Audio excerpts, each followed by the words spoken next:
Can you actually predict when the banks are going to slam the door shut on you? Or are you just hoping the music stops before you find a chair? Because right now, the underwriting window is open. Rates are dangling like bait. And the question isn't whether things will tighten, it's whether you'll be ready when they do. We've seen this movie before. And spoiler alert, it never ends with the little guy getting a trophy. Back in 2006 and 2007, lenders were handing out mortgages like Halloween candy. And then almost overnight, the rulebook got rewritten in the middle of the game.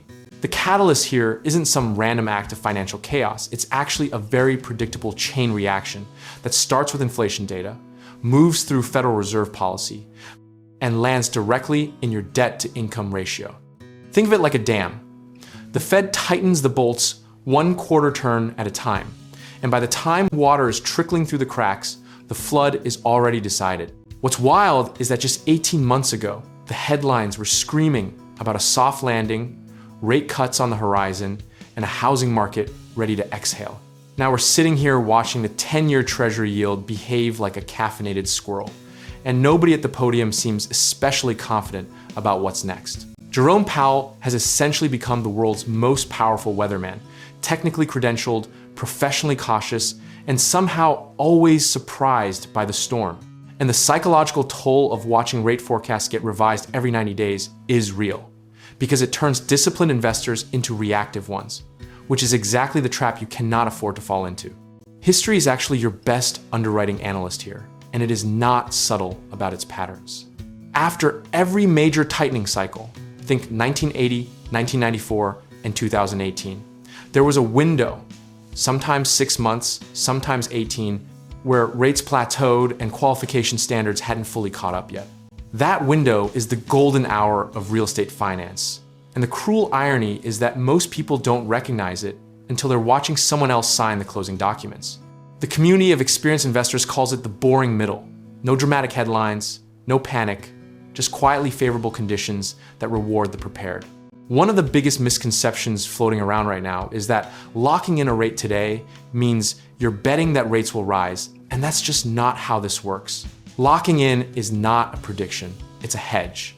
The same way you buy car insurance before you need it, not after the fender's already crumpled. The practical playbook here is embarrassingly straightforward. Get pre-approved now.